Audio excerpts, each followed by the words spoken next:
Magandang tanghali po. Oras na para sa may init na balita.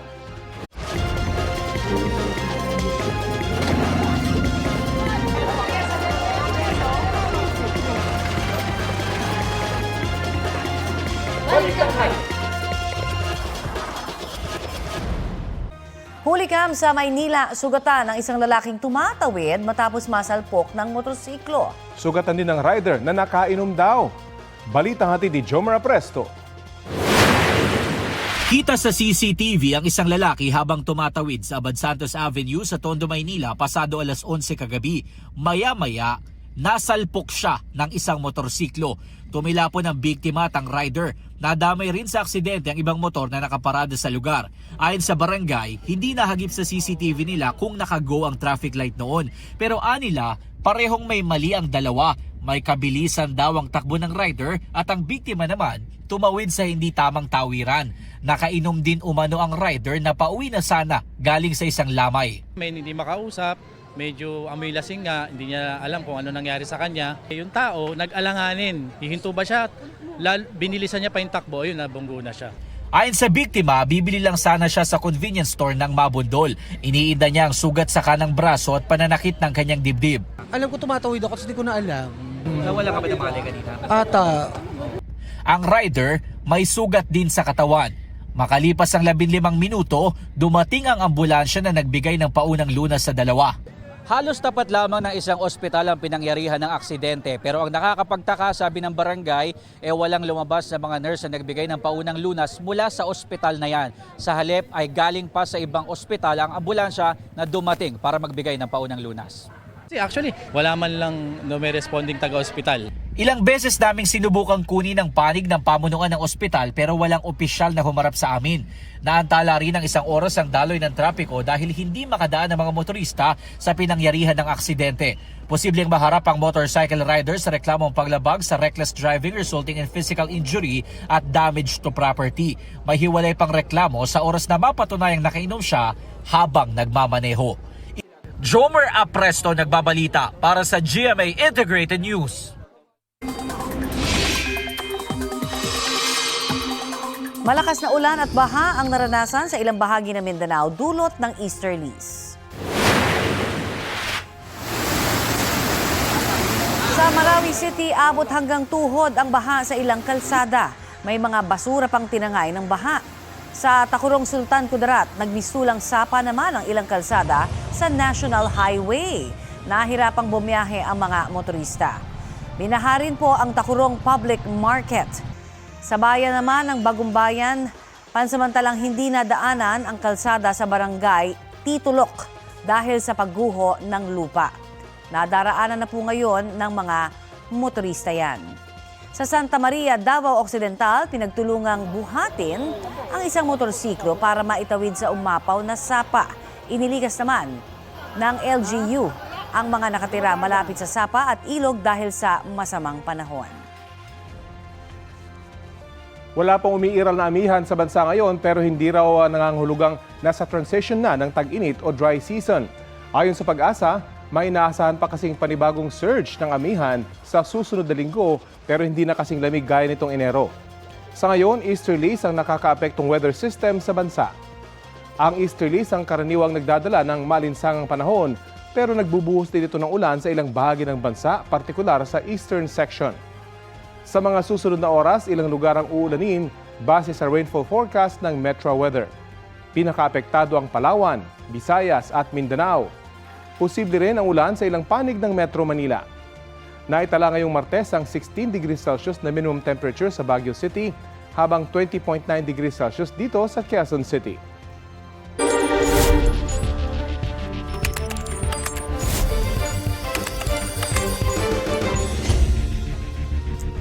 Itutuloy mamayang alas 5 ng hapon oras sa Pilipinas ang ikalawang araw ng confirmation of charges hearing ng kaso ni dating Pangulong Rodrigo Duterte sa ICC.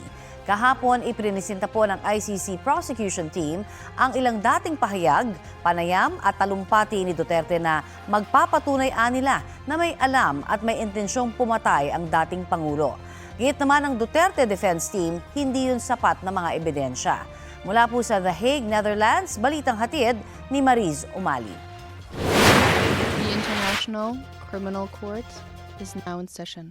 Alas 5 ng hapon, oras sa Pilipinas, nagsimula ang confirmation of charges hearing ni dating Pangulong Rodrigo Duterte sa International Criminal Court sa The Hague, Netherlands.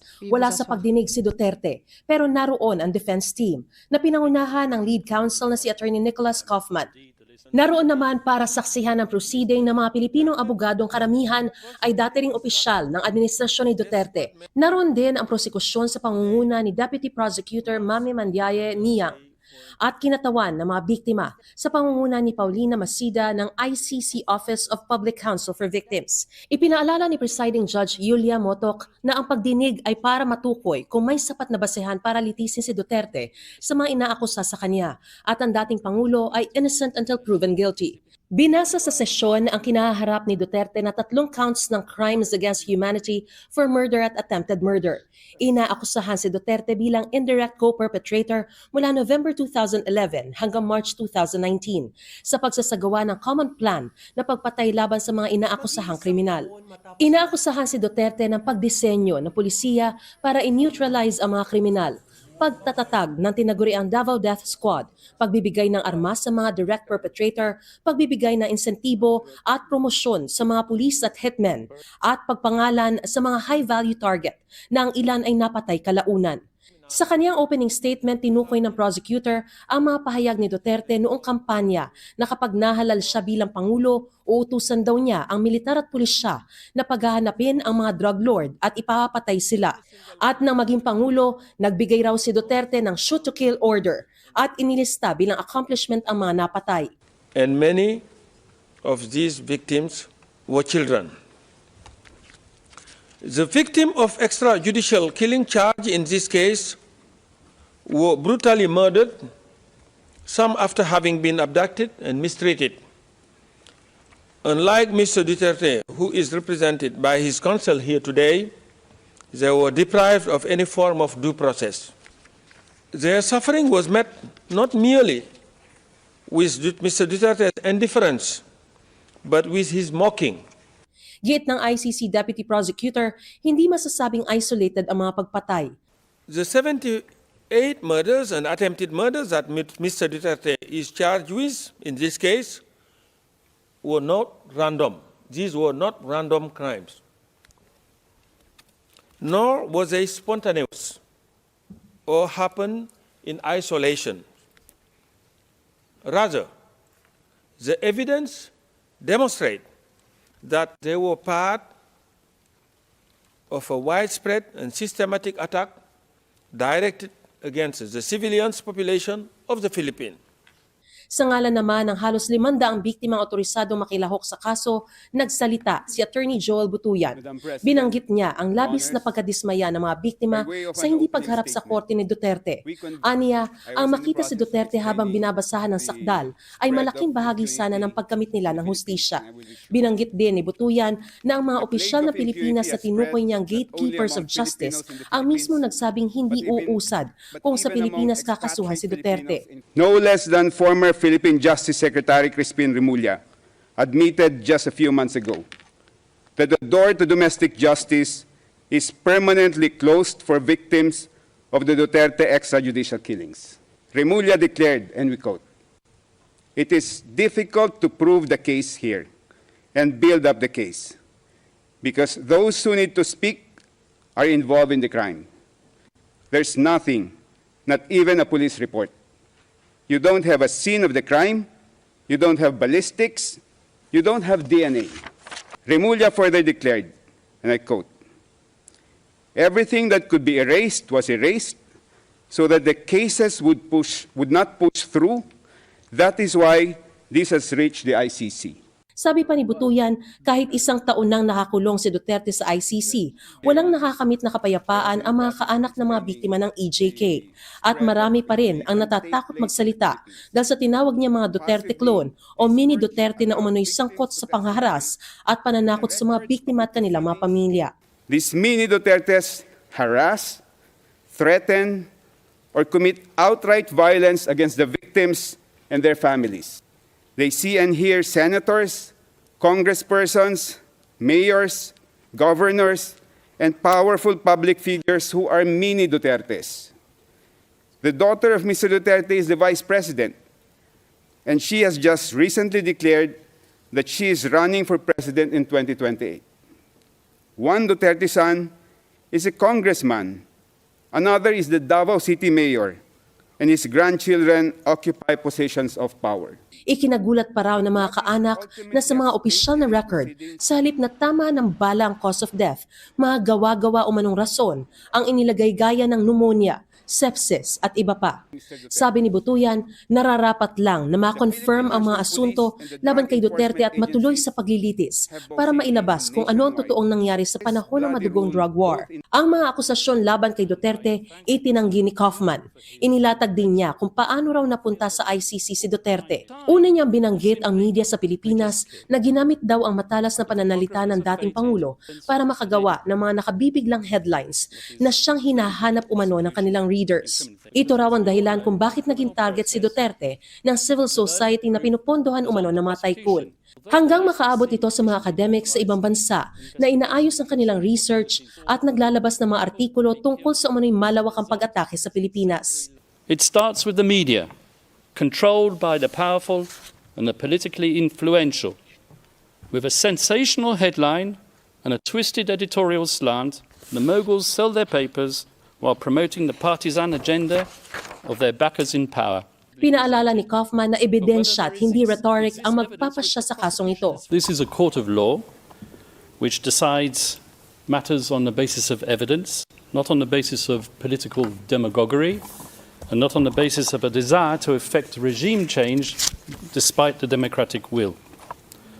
And certainly not on the basis of statements made by Ombudsman Jesus Crispin Remulla. Binanggit din ni Kaufman na meron daw silang ebidensya na magpapatunay na walang kasalanan si Duterte. May maiinit ding salita si Kaufman laban kay Pangulong Bongbong Marcos at ipinakita ang pinirmahan sa laysay ng Pangulo na hindi makikipagtulungan sa anumang paraan sa ICC. Pero mayroon daw silang ebidensya na isang telephone call sa pagitan ng 4 na individual kung saan ipinagmalaki ng isa sa kanila na isa siyang silent partner ni Marcos sa pamamagitan ng pagbibigay umano ng witnesses sa ICC. The document comprises a transcript of a telephone call covertly recorded between 4 parties who cannot be mentioned in public, and one of these parties was boasting about how he was acting as the silent partner of President BBM, managing a scheme to funnel witnesses to this court while all the time ensuring that he could guarantee President BBM's plausible deniability. So it is indeed the defense case that President Ferdinand Marcos Jr. set out to neutralize Rodrigo Duterte and his legacy. Inilahad ng prosekusyon ang kanilang submission on the merits na nakatuon sa mga ebidensyang nag-uugnay kay dating Pangulong Duterte sa mga kasong inihahain laban sa kanya. Kabilang sa ipinresinta ang mga direct quote na lantarang binanggit ni Duterte na tumutukoy sa pagpatay na ayon sa prosekusyon ay nagpapakita ng kanyang intensyon at kaalaman sa mga nangyaring operasyon. Sinuportahan ito ng mga video clip ng kanyang mga talumpati at pahayag sa publiko. Bilang panghuling bahagi ng presentasyon, ipinalabas ang isang 4 na minutong video na naglalaman ng compilation ng mga pahayag ng dating Pangulo. Ipinakita rin sa pagdinig ang ilang CCTV footage ng mga insidente ng pagpatay na iniuugnay sa kampanya kontra droga. 4 times, 3 of them under oath, that he admitted having a death squad in Davao, including saying he is the death squad. That's not hyperbole. That's not bluster. That's him telling the truth when he feels safe. Mula rito sa The Hague, Netherlands, Mariz Umali nagbabalita para sa GMA Integrated News.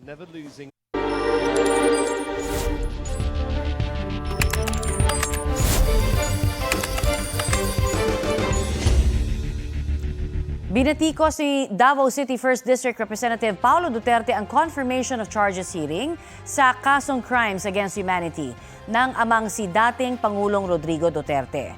Muling kwestiyon ni Congressman Duterte kung may jurisdiction ba ang International Criminal Court o ICC sa kaso ng kanyang ama.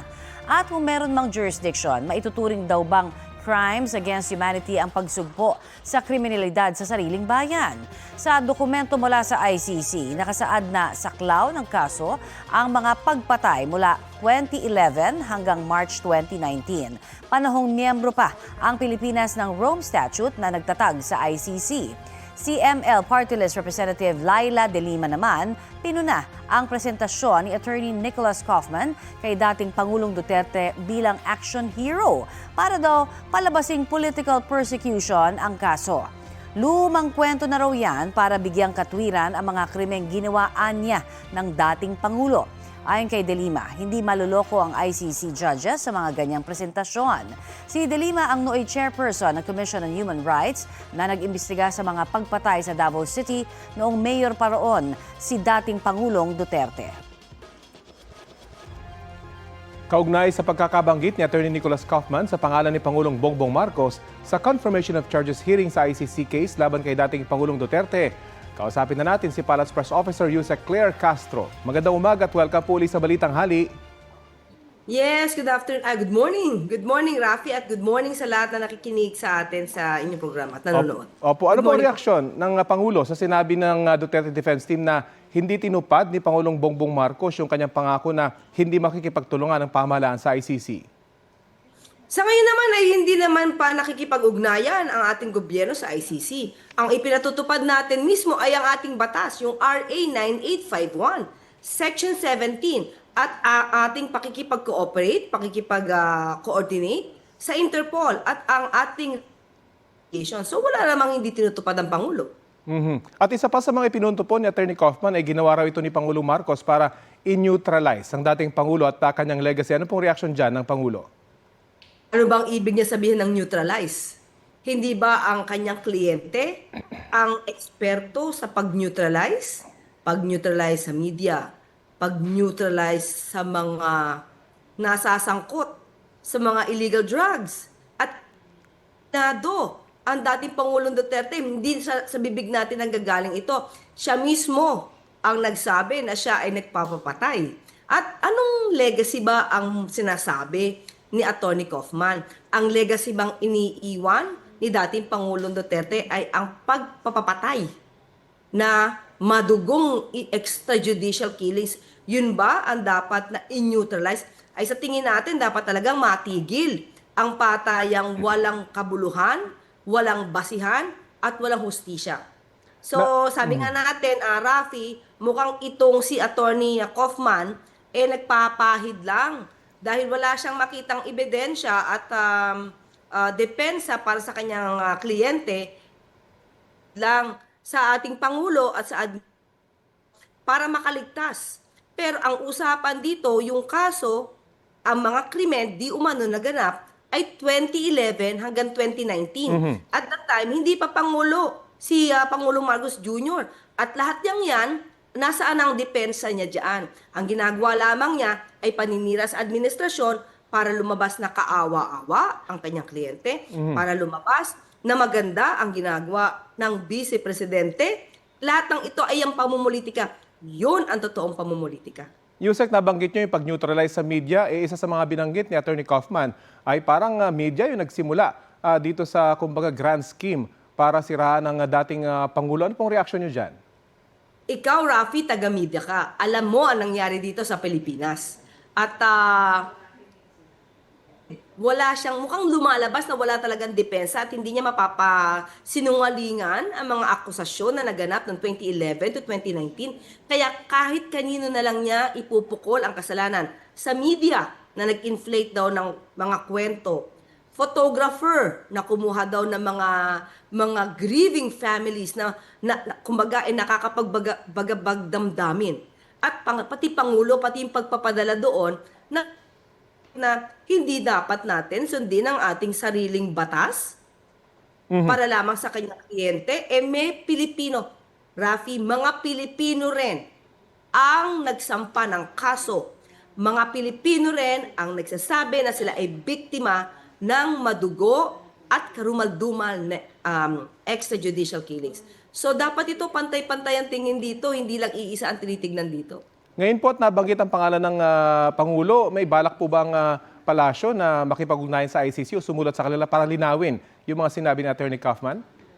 Walang obligasyon ang Pangulo at ang administrasyon na ito na magpaliwanag.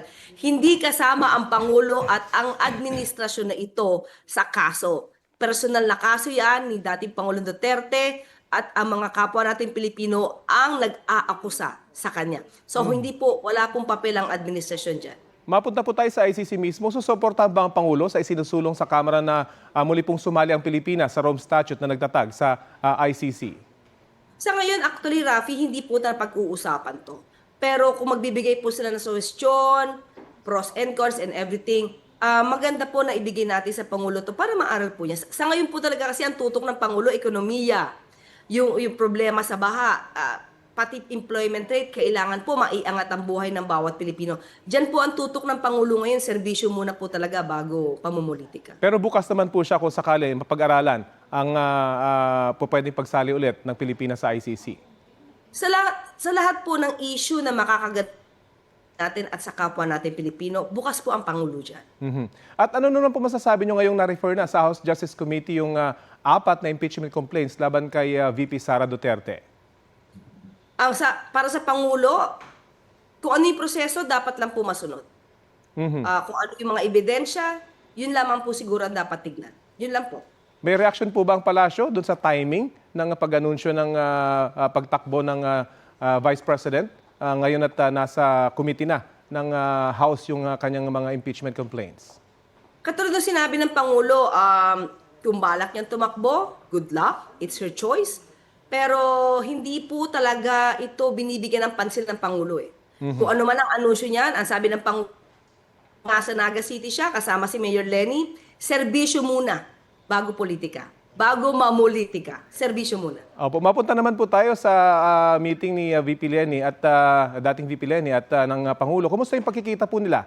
At doon sa Naga agad nasundan dyan po sa Malacanang. Hindi ba? Kumusta po yung meet-up nila? Actually, yung pag-meeting na yon, matagal na po kasi nakaschedule. Tinitignan lang po kung anong date kasi may pinapagawa po talaga ang Pangulo doon patungkol po doon sa operasyon Oplan kontra Baha. So, mismong si Mayor Lenny ang nagsabi na Lunes pa lang po, nandun na po yung mga machinery, equipment. Tapos Tuesday, Chinese New Year po yan, nagtrabaho na po para maayos po yung estero sa kakanal.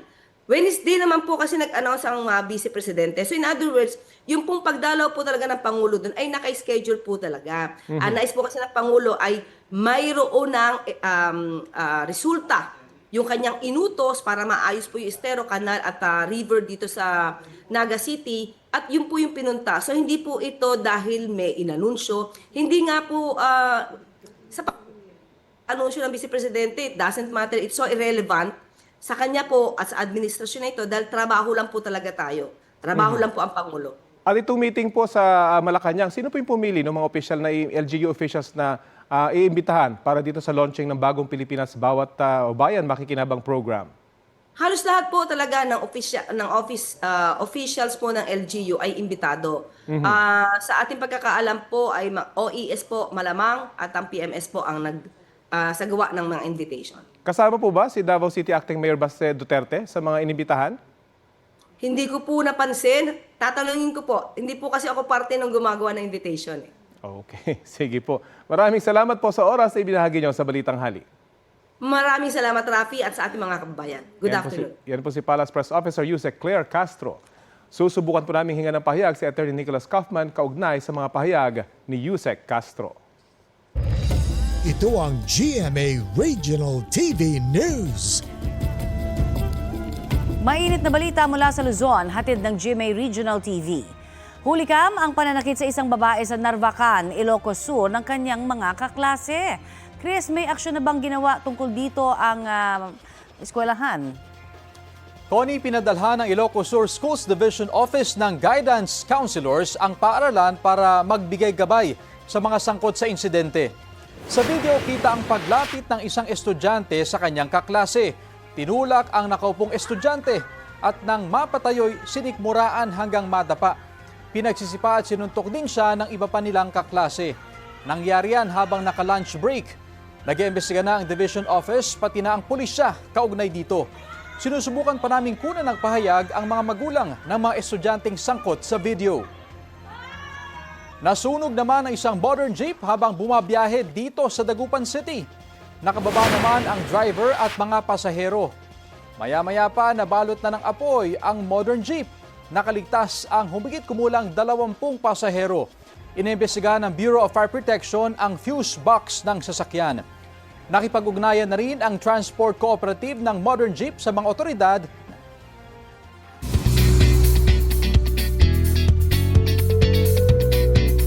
Martes latest mga mare at pare, malapit nang mag-init ang GMA Afternoon Prime sa upcoming Kapuso series na Apoy sa Dugo. Walang makasira sa pamilya natin. Kasi kahit kadugo, hindi mapagkakatiwalaan. Totoo, yung iba minahal at inalagaan mo na, trinaydor ka pa. Sa mga magulang. Intense na mga eksena at tapatan ang dapat abangan sa Apoy sa Dugo na pagbibidahan nina El Villanueva, Derek Monasterio at Ashley Ortega.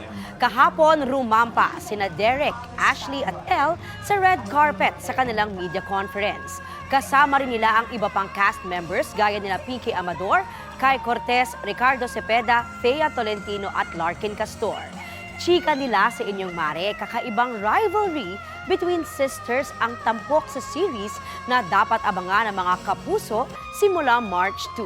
May patis na sila sa kanilang mga karakter. I always love playing the antagonist kasi dun mo talaga mapaglalaroan yung character mo and talagang dun mo I love my craft so much and you know I can play with my roles, how I deliver all the lines. Sa una, makikita natin na plain ang buhay ni Vanessa.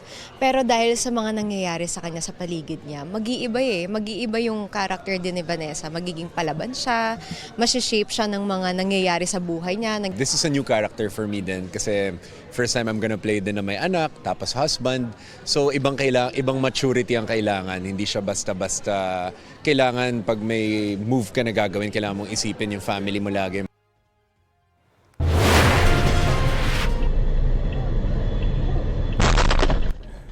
Tumama ang gulong na yan sa hood ng isang kotse sa Dagupan City. Tumalbog pa ang gulong at tumama rin sa dalawang nakaparadang motorsiklo. Wala naman pong nasaktan sa insidente. Nagkayupi ang hood ng tinamaang kotse. Ang nakalas na gulong galing pala sa isang truck na may kargang bato at buhangin. Kinukuha pa ang pahayag ng driver ng truck.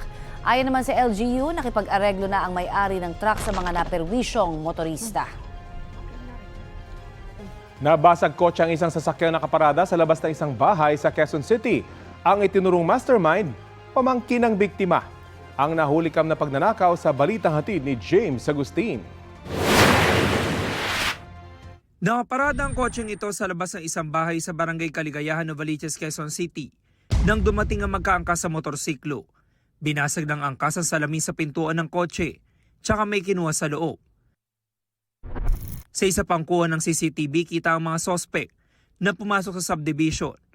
Ang nakaangkas kilala raw ng gwardya dahil dating gumagawa ng bahay roon. Ayon po sa gwardya, kaya niya pinayagan na mag-pass by yung dalawa. Kung makikita niyo sa CCTV, walang helmet yung isa. Kasi madalas na daw niyang nakikita yon na labas-pasok ng subdivision. Kaya pinayagan niya na makapasok. Ayon sa pulisya, natangay ang bag na naglalaman ng isang baril at 200,000 pesos na cash. Nakapag-report sa pulisya ang may-ari ng kotse. Natutulog po sila, then apparently nakarinig sila ng tunog na malakas. Umangon sila. Ayun, na-discover po nila na basag yung pinto ng kotse niya. At yun na nga, nawawala po yung kanyang mga gamit. Sa follow-up operation ng pulisya sa Barangay Pasong Tamo, naaresto ang 34 anyos sa lalaking sospek na siyang nagmaneho ng motorsiklo. Itinuro niya ang 29 anyos sa lalaking mastermind umano na napag-alamang pamangkin ng biktima. Inaresto rin siya ng mga otoridad. Hindi na nabawi ang mga ninakaw maliban sa mga ID ng biktima. Aminado ang mga sospek sa nagawang krimen. Sa lang po, kagipitan lang po ng sa kahirapan ng kailangan ng pera. Sino na po ito sa'yo? Yung kasama ko po, yung pamangkin, may-ari. Kailangan lang ako ng pera. Para sa'yo? No comment na po, sir. Baon siya sa utang kaya nagawa niyang pagnakawan yung uncle niya. Sinampahan na ang mga sospek ng reklamong theft. Patuloy namang hinahanap ng pulisya ang isa pang sospek na siyang nakaangkas sa motorsiklo. James Agustin, nagbabalita para sa GMA Integrated News. Pasintabi po sa mga kumakain, isang naagnas na bangkay ang natagpuan sa Bacolod City. Nadiskubre yan ng isang magtutubo sa isang bakanteng lote sa Barangay Mansilingan. Nakasuot ang bangkay ng itim na t-shirt at shorts at punong-puno ng putik sa katawan. Ayon sa pulisya, posibleng 3 hanggang 4 na linggo na mula nang mamatay ang tao. Nakalagak ngayon ang bangkay sa isang punerarya sa bayan ng Ibi, Magalona. Mahigit 1 buwan bago ang Semana Santa, sinimulan na po ang paghahanda sa Parañaque Integrated Terminal Exchange sa posibleng dagsa ng mga pasahero. Kanina po ay itinuro ang Cardiopulmonary Resuscitation o CPR sa first responders gaya ng Philippine Coast Guard. Ituturo rin daw ito sa mga driver at konduktor ayon sa Special Action and Intelligence Committee for Transportation o SAICT. Base po sa pananaliksik ng Department of Transportation, 4 sa bawat 5 atake sa puso ay nangyayari po sa labas ng bahay. May mga ganitong insidente na rin daw sa pampublikong sasakyan gaya sa EDSA busway. Ang problema, 1 sa bawat 5 tao lamang ang marunong mag-CPR. Bahagi po ang programa ng Oplan Biyaheng Ayos 2026 ng DOTR. Nai-refer na sa House Justice Committee ang 4 na impeachment complaints laban kay Vice President Sara Duterte. Sunod ng tatalakayan ng komite ang sufficiency in form and substance ng mga reklamo. Posibleng sa Lunes na yan, ayon kay ML Party List Representative Laila de Lima na nag-endorso sa 2 sa mga impeachment complaint. Ayon sa chairperson ng komite na si Representative Jervel Luistro, gagamitin nila ang parehong hakbang at parameters na ginamit sa impeachment process kay Pangulong Bongbong Marcos. Sa 4 na reklamong isinampa laban kay Vice President Duterte, kabilang sa mga nabanggit na impeachable offense ang paglustay umano niya ng confidential funds, pagbabanta umano sa buhay ng Pangulo, unang ginang at dating House Speaker, hindi umano pagdedeklara ng lahat ng ari-arian niya sa SALN at pagsusulong umano ng political destabilization at sedition. Dati na itinanggi ng bise ang mga paratang. Dati na rin sinabi ng kampo ni VP Duterte na sasagutin nila ang mga paratang sa prosesong naaangkop sa konstitusyon. Kasunod ng referral sa Justice Committee ng mga reklamo, in-effect na ang 1-year ban rule o bar rule o bawal munang paghain ng panibagong impeachment complaint laban sa bise.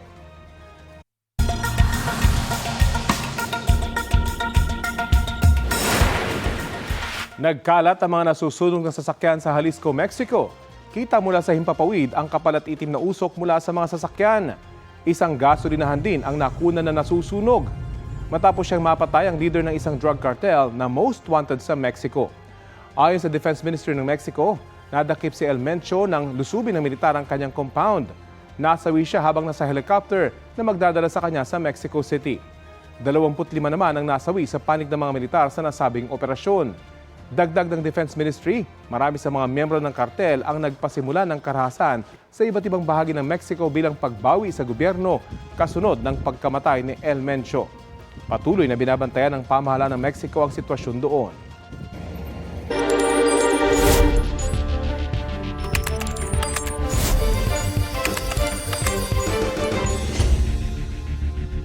Pinuna ng mga Pilipinong abogado ni dating Pangulong Rodrigo Duterte ang mga ebidensya at pahayag ng ICC prosecution team at kampo ng mga biktima sa unang araw ng confirmation of charges hearing kahapon. Kamusta po naging inyong mga observation doon sa prosecution? Wala, puro lang paulit-ulit lang yung mga nababasa nyo sa dyaryo. Walang bagong sinabi? Walang bago. So far as Attorney Butoyan is concerned, I have to say this in front of these people. It's very insulting to say that you have bloodthirsty Duterte clones. Ang tinutukoy ni Attorney Martin Delgra ay ang sinabi ng kampo ng mga biktima na maraming natatakot magsalita laban sa dating Pangulo dahil sangkot umano sa harassment at pananakot ang mga anyay mini Duterte o Duterte clones. Sabi ng isa pang Pilipinong abogado ni Duterte na si Attorney Alfredo Lim Jr., tatapusin niya ang confirmation of charges hearing para tumulong sa kaso ng dating Pangulo. Nasa The Hague, Netherlands din si dating Executive Secretary Salvador Medialdea at dating BIR Commissioner Cesar Dulay bilang bahagi ng Filipino legal team sa ICC ni dating Pangulong Duterte. Magkakasamang pinunood ng mga kaanak na ilang biktima ng tinaguriang extrajudicial killings ang unang araw ng confirmation of charges hearing sa kasong crimes against humanity ni dating Pangulong Rodrigo Duterte. Narito po ang aking report.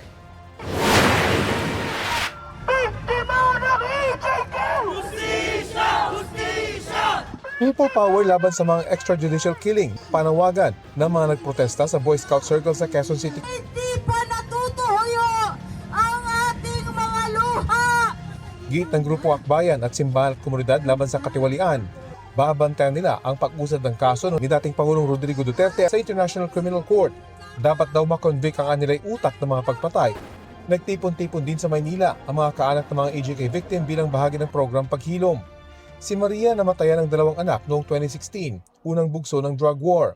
Habang nakaburo lang bunso, dinampot at pinatay naman daw ang panganay niyang anak. Masakit po yung ginawa sa amin ni Pangulong Duterte dahil binuto po namin siya. Bakit ginanon niya yung mga pamilya namin, pinatay niya. Dapat kinulong niya na lang, hindi niya na pinatay. Ang anak naman ni Nanette Castillo, binaril ng riding in tandem sa Tondo noong 2017. Sa tagal po ng panahon, hindi po kami maiinip dahil ito na po, nag-umpisa na po yung pag-asa para sa hustisya. Ang alaala ng mga namatay sa EJK ang layong panatilihing buhay ng Paghilom Mobile Museum. Tampok ang iba't ibang alaala ng mga EJK victim tulad ng mga larawan, diorama, damit ng isa sa mga namatay at mga death certificate. Nauna nang dinala ang Mobile Museum sa Senado at Kamara at ngayon nasa isang universidad sa Maynila. Makatutulong daw ito para maunawaan ng mga kabataan ang issue. It helps preserve memory and history, a call for an assurance that never again of such thing should be allowed to take place. Sa mga anak mo, hanggat nandito ako, magkakaroon ka ng hustisya.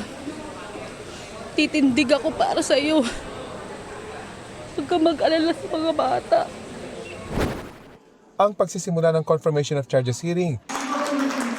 Palakpakan ng isinalubong ng mga kaanak ng mga EJK victim sa kanilang group watch sa Quezon City. Nagpalakpakan din sila nang magsalita si Attorney Joel Butuyan na isa sa mga common legal representative ng mga biktima. Nakasabi sa loob ng venue ang mga litrato ng mga biktima.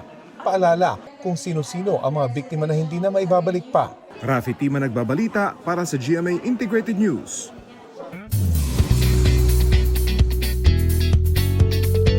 Nag-celebrate ng kanyang 21st birthday si star of the new gen at Never Say Die star Jillian Ward.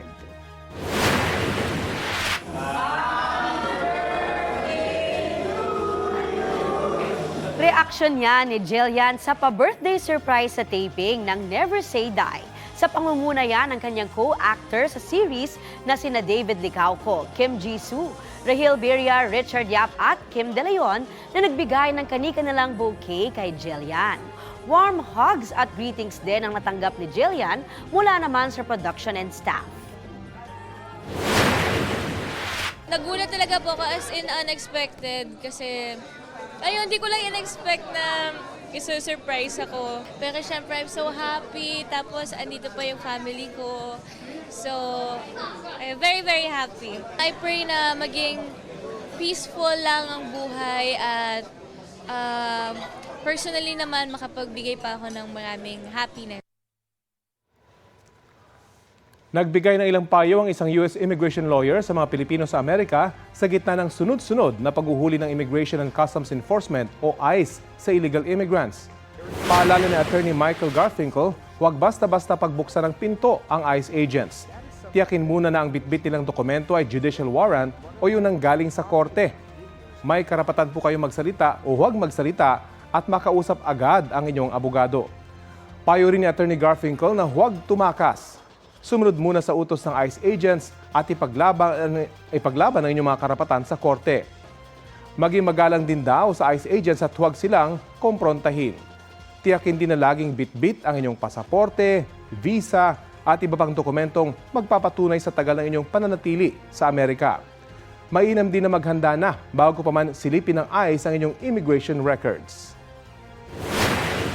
Other steps that people should think about in advance, already want to think about providing power of attorneys to some trusted person. Have all your records, property titles, or bank accounts easily accessible. Plan it as though you're about to die and you're doing all of these death arrangements. Nakunan sa Alona Beach sa Panglao, Bohol ang isang lalaking nakaitim na hoodie na umupo malapit sa mag-asawang Taiwanese tourist na kumakain. Nagkunwari siyang nagpapahinga kasama ang iba pang turista. Nang makaalis ang ibang turista, lumingon pa sa paligid ng lalaking naka-hoodie. Sabay kuha sa bag ng mag-asawa na nakalagay sa ilalim ng upuan at mabilis na umalis. Laman ng bag ang mga credit at debit card, 2 passport, cellphone at mga pera. Natagpuan ang cellphone na itinapon sa damuhan. Hinihinalang ginawa ito ng suspect upang hindi siya matrace. Iniimbestigahan na yan ng Panglao Municipal Police Station para matukoy at mahuli ang suspect. Tinutugis ng mga otoridad sa San Mateo, Rizal ang lalaking nanloob sa isang apartment building. Natangay po niya ang isang cellphone. Balitang hatid ni EJ Gomez. Sa kuha ng CCTV sa isang apartment building sa Barangay Ampid 1, San Mateo, Rizal, pasado alas 5 ng madaling araw nitong linggo, kita ang isang nakasombrero at nakashorts na lalaking naglalakad. Lumingon-lingon siya sa pinasukang gate at saka sa dumiretso ng lakad paakyat. Sa second floor, naglakad ang lalaki, sumilip sa bintana at tinangkang buksan ang gate sa dulo. Nang hindi niya ito nabuksan, umalis ang lalaki at umakyat sa third floor ng apartment building. Nagmasid-masid ang lalaki na nakasuot na asul na long sleeves at itim na sling bag. Saka umalis at bumaba.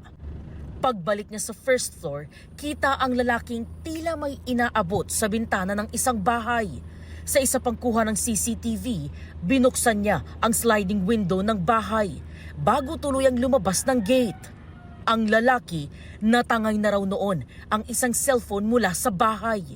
Ayon sa isa sa mga nakatira sa bahay na si Angelica, umaga na nang malaman nilang ninakawan sila. Hindi po kasi nag-alarm yung cellphone ng asawa ko. So nagising na siya ng kusa, hinanap niya yung cellphone niya sa may bandang ulo na niya sa may unan. Nalughog namin yung higaan, yung mga unan, wala talaga. Tiningnan nila ang mga kuha ng CCTV at doon nalaman na pinasok na pala ang kanilang apartment building. Dahan-dahan lang po niya binubuksan tong screen hanggang sa inaabot niya na po yun. Siguro po mga 2 minuto lang po yun na nakuha niya po kaagad yung cellphone.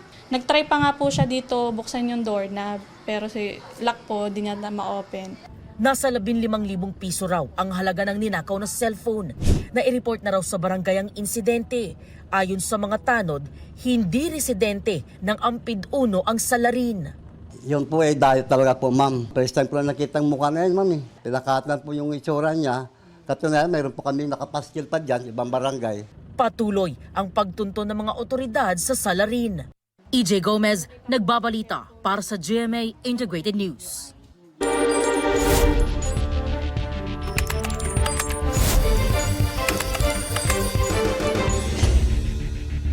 Sa unang submission on the merits ng ICC prosecution team sa confirmation of charges hearing, binanggit bilang co-perpetrators umano ni dating Pangulong Rodrigo Duterte, sina Senador Bato de la Rosa at Senador Bongo.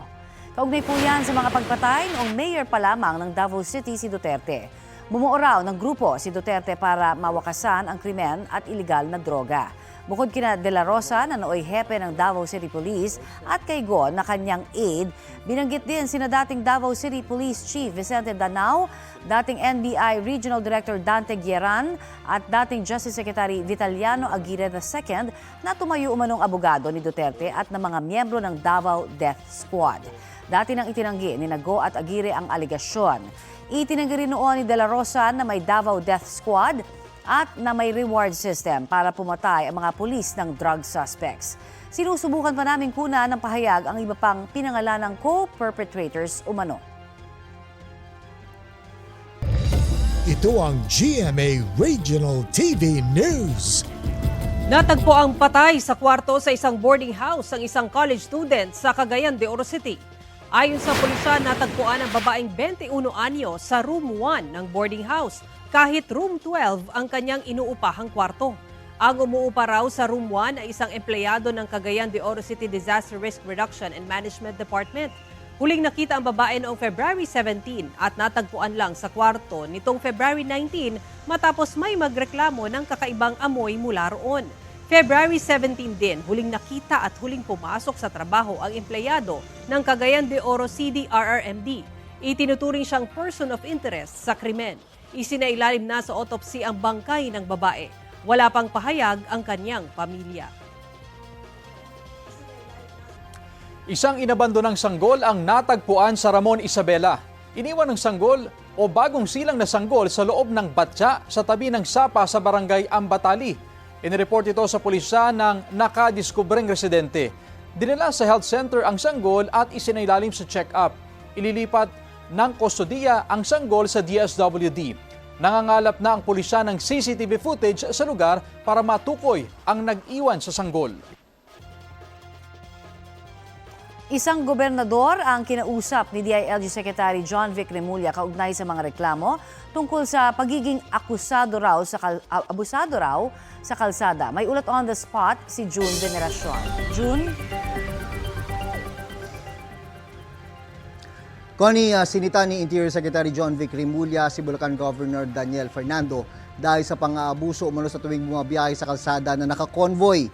Ayon kay Remulla, marami na silang natatanggap na reklamo laban kay Governor Fernando na kapag bumabiyahe raw sa expressway ay 4 na lane ang inuukupa at ayaw magpasingit. Sabi ni Remulla, ang ganitong pang-aabuso sa kalsada ang report na nakarating sa kanya kaugnay ng isang insidente sa North Luzon Expressway nung Sabado ng gabi. Pinapaubaya naman na raw ni Remulla sa Land Transportation Office ang investigasyon kaugnay ng pagharang raw ng convoy ni Fernando sa sasakyan ng isang presidential son. Nauna lang itinanggi ng Malacanang na may ganitong nangyari. Sabi ni Remulla, tinawagan niya si Governor Fernando noong Linggo. Itinanggi raw ni Fernando ang insidente. Pakinggan natin ang pahayag ni Secretary Remulla. Marami ng reports kasi ng road rage na accused siya. So, this has to stop, di ba? Hindi naman criminal act ang ginawa niya. Wala naman siya pinatay, wala namang ginulpe, wala namang ganun eh. Pero, it has to stop. Hindi pwedeng makahari yung mga governor eh. Hindi pwedeng ganyan.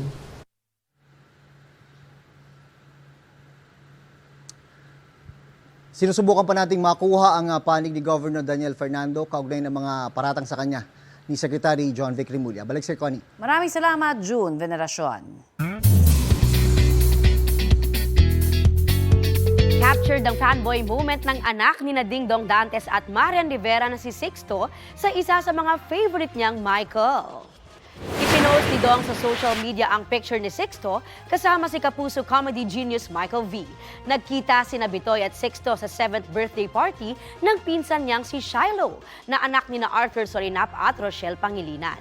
Sabi ni Dong, idol ni Sixto si Bitoy dahil sa good vibes na hatid ng comedy genius. Thankful si Dong sa photo op. Nagkasama rin sina Bitoy, Sixto at Dong in one frame kasama si birthday girl Shiloh. At ito po ang Balitang Hali. Bahagi kami ng mas malaking misyon. Ako po si Connie Season. Rafi Tima po. Kasama niyo rin po ako, Aubrey Carampel. Para sa mas malawak na paglilingkod sa bayan. Mula sa GMA Integrated News, ang News Authority ng Filipino.